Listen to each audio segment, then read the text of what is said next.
We've looked at how to customize a field by using this option, override the output of this field with custom text. By using it, we can add any HTML into the field, and we can add other field values by using replacement tokens, like we did here in this body field. Now I want to show you how to add Twig code into this text area. Because if you pay close attention to the documentation below the text area, it mentions you may include Twig. Now, for people who don't know, Twig is a templating language which Drupal uses. And if we click on the Twig link, and I'll open that up in a new tab, it will take us to the documentation. It has its own syntax, and if we click on Twig for template designers and scroll down a little bit, it can be used to loop through arrays, set variables, filter values from variables, and add if statements. And you can see an example right here. Now, you may be thinking, can't I just use PHP? Isn't PHP a templating language? Well, yes, you could use PHP. And in Drupal 7 and below, it was the templating language. But using PHP to manage templates is not secure. You could write PHP code in a template to query and delete content. And if there's an error in the code, you could bring down a whole site. So Twig was introduced in Drupal 8, and it's a popular templating language for PHP. It's not a Drupal specific thing, it's used by other PHP projects. What I want to show you now is how to use Twig if statements in views. So let's go back. And if we scroll down, we should see if and click on it.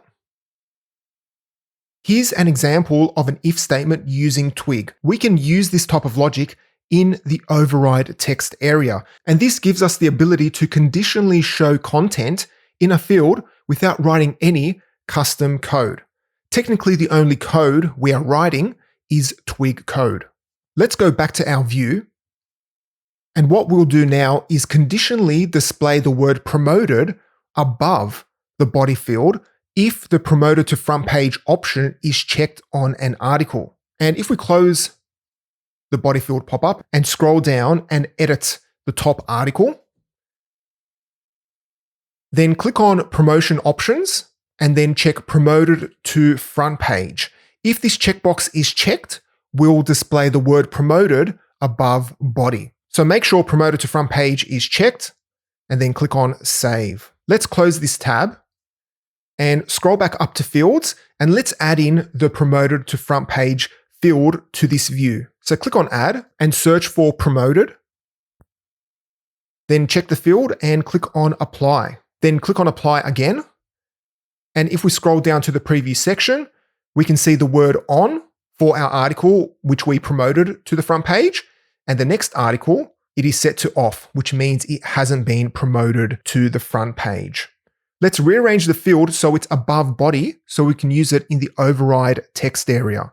So scroll up and click on the down arrow, then click on rearrange and simply move promoted to front page above body.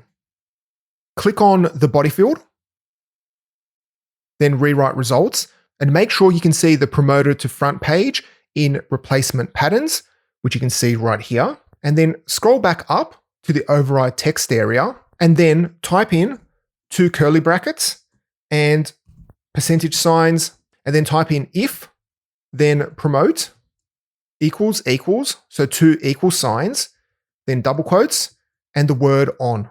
Then we need to close this if statement by again adding in 2 curly brackets, percentage signs, then end if. Then within the if statement, let's paste in the actual HTML, which will be displayed, which is promoted in bold and then a break tag at the end. Now, because we are using the strong and break tag, we need to scroll down and add these tags into the preserve certain tags, or they will be filtered out. So make sure you add them to preserve certain tags and click on apply. And if we scroll down to the preview section, we can see the word promoted for our first article, which has been promoted to the front page. Now let's add in an else statement, which will allow us to display the words not promoted if an article has not been promoted to the front page. Scroll back up and click on body, then rewrite results, and copy the end if and paste it. And instead of end if, type in else. And let's also copy promoted and then add in a not in front. Then if we click on apply and scroll down, we can see the word promoted for articles which have been promoted, and then not promoted for articles which have not been promoted to the front page. One thing to be aware of if you are going to add if statements is that you need to know exactly what the field is returning. If we scroll back up and click on promoted to front page, and let's customize the output and add in a bit of HTML. Let's add in an underline using the U tag and then click on apply. And if we scroll down into the previous section, we can see all of our articles are displayed as not promoted. And this means that the if statement is not working. And the reason for this is because HTML is getting passed into the promote pattern token. To work around this, we need to add the exact HTML that is being returned into the if statement. And we can see exactly what is being returned if we inspect the markup. And here you can see within field content, we have actual HTML. So if we copy this bit of HTML and then close the inspector and scroll all the way back up into body, and instead of using just the word on, let's paste in the exact HTML. And then if we scroll down, we should see promoted for the first article and not promoted for the second article. Now the if statement is working as expected. So if you're having trouble with your if statements and they aren't working as expected, have a look and see what exactly is being returned by the field. Let's now clean up the promoted to front page field. So scroll up and click on the promoted field, and we'll remove the customization. And let's also exclude the field from the display. And click on body. And we'll also remove the HTML in the if statement. Then click on apply.